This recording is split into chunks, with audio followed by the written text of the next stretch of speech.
الله والله والله الله والله والله والله.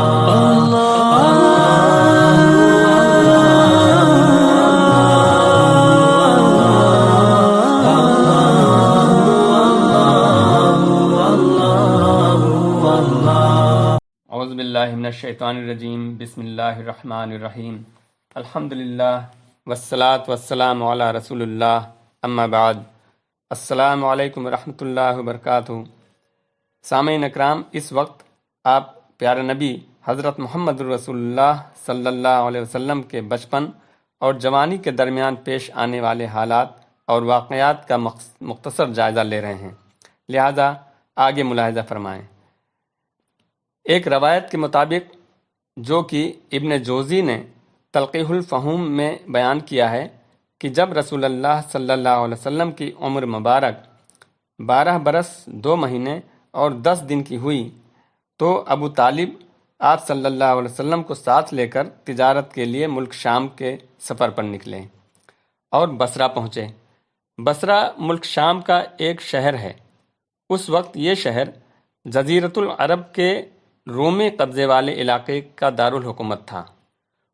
اس شہر میں جرجیس نام کا ایک راہب رہتا تھا، جو بحیرہ کے نام سے مشہور تھا.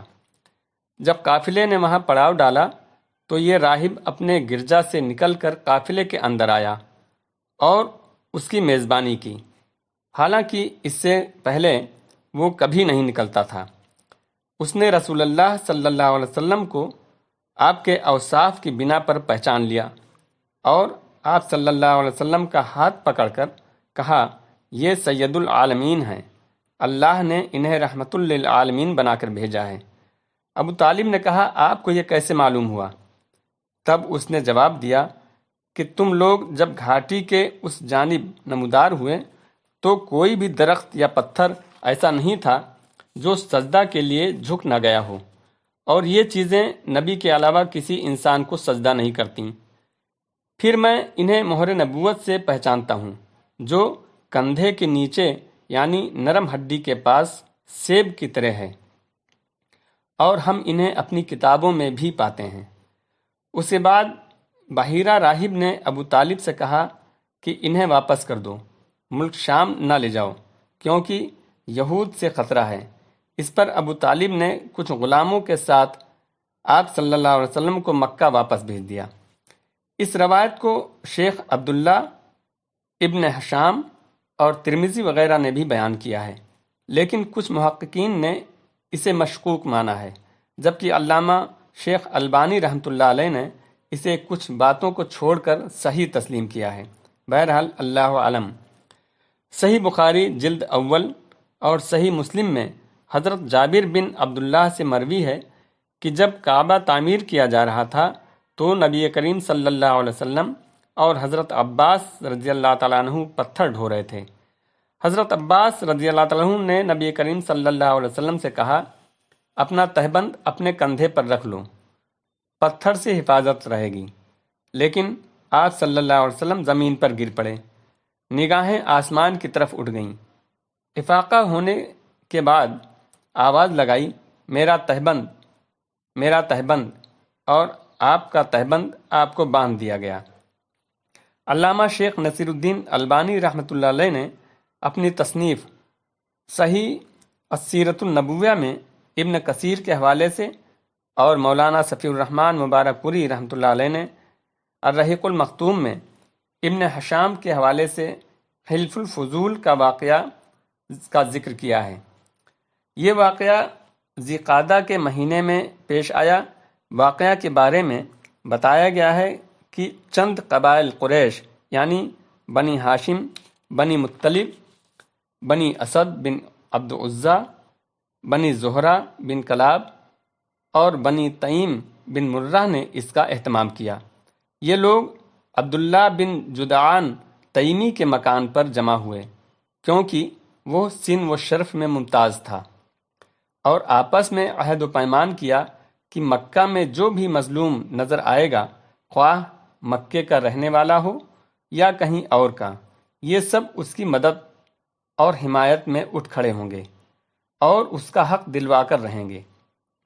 اس اجتماع میں رسول اللہ صلی اللہ علیہ وسلم بھی تشریف فرما تھے۔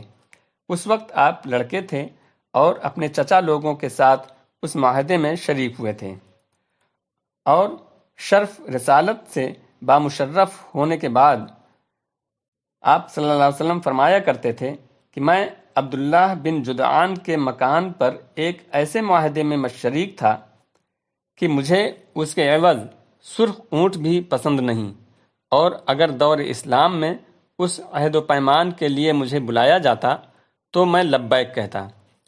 اس معاہدے کا سبب یہ بتایا جاتا ہے کہ زبید کا ایک آدمی سامان لے کر مکہ آیا اور عاص بن وائل نے اس سے سامان خریدا، لیکن اس کا حق روک لیا۔ اس نے حلیف قبائل یعنی عبدالدار، مخزوم، جمع، سہم اور عدی سے مدد کی درخواست کی، لیکن کسی نے توجہ نہ دی۔ اس کے بعد اس نے جبل ابو قیس پر چڑھ کر بلند آواز سے چند اشعار پڑھے، جن میں اپنی داستان مظلومیت بیان کی۔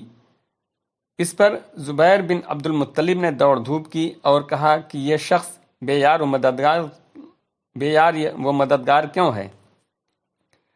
ان کی کوشش سے مذکورہ بالا قبائل جمع ہوئے، پہلے معاہدہ طے کیا اور پھر عاص بن وائل سے اس زبیدی کا حق دلایا۔ اس روایت کو بہقی اور مسند احمد میں بھی دیکھا جا سکتا ہے۔ ابن ہشام کے مطابق نوجوانی کے شروعات میں رسول اللہ صلی اللہ علیہ وسلم کا کوئی معین کام نہیں تھا، اور آپ صلی اللہ علیہ وسلم جفا کشی کی حالت سے گزر رہے تھے۔ البتہ کئی روایتوں میں ملتا ہے کہ آپ صلی اللہ علیہ وسلم بکریاں چرایا کرتے تھے۔ آپ صلی اللہ علیہ وسلم نے بنی سعد کی بکریاں چرائیں، اور مکہ میں بھی اہل مکہ کی بکریاں چند قرات کے عوض چراتے تھے۔ صحیح بخاری حدیث نمبر 2262 میں حضرت ابو ہریرہ رضی اللہ تعالی عنہ سے روایت ہے کہ رسول اللہ صلی اللہ علیہ وسلم نے فرمایا کہ اللہ نے کوئی نبی نہیں بھیجا مگر وہ چرواہا تھا۔ اصحاب کرام نے پوچھا، یا رسول اللہ آپ بھی؟ رسول اللہ صلی اللہ علیہ وسلم نے جواب دیا، ہاں، میں بھی مکہ کے لوگوں کی بھیڑیں کچھ قرات کے عوض چرایا کرتا تھا۔ 25 سال کی عمر ہوئی تو حضرت خدیجہ رضی اللہ تعالیٰ عنہ کا مال لے کر تجارت کے لیے ملک شام تشریف لے گئے۔ ابن اسحاق کا بیان ہے کہ خدیجہ بنت خویلد ایک معزز مالدار اور تاجر خاتون تھیں، لوگوں کو اپنا مال تجارت کے لیے دیتیں اور مزاربت کے اصول پر ایک حصہ طے کر لیتی تھیں۔ پورا قبیلہ قریش ہی تجارت پیشہ تھا۔ جب انہیں رسول اللہ صلی اللہ علیہ وسلم کی راست گوئی، امانت داری، مکارم اخلاق کا علم ہوا تو انہوں نے ایک پیغام کے ذریعے پیشکش کی کہ آپ صلی اللہ علیہ وسلم ان کا مال لے کر تجارت کے لیے ان کے غلام میسرہ کے ساتھ ملک شام تشریف لے جائیں۔ وہ دوسرے تاجروں کو جو کچھ دیتی ہیں اس سے بہتر اجرت آپ کو دیں گی۔ آپ صلی اللہ علیہ وسلم نے یہ پیشکش قبول کر لی اور ان کا مال لے کر ان کے غلام میسرہ کے ساتھ ملک شام تشریف لے گئے۔ باقی انشاءاللہ اگلے ایپیسوڈ میں جاری رہے گا۔ اللہ ہمیں سیرت طیبہ کو سمجھنے اور اس پر عمل کرنے کی توفیق عطا فرمائے، آمین۔ وصلی اللہ تعالی علی خیر خلقہ محمد وبارک وسلم، والسلام علیکم ورحمۃ اللہ وبرکاتہ۔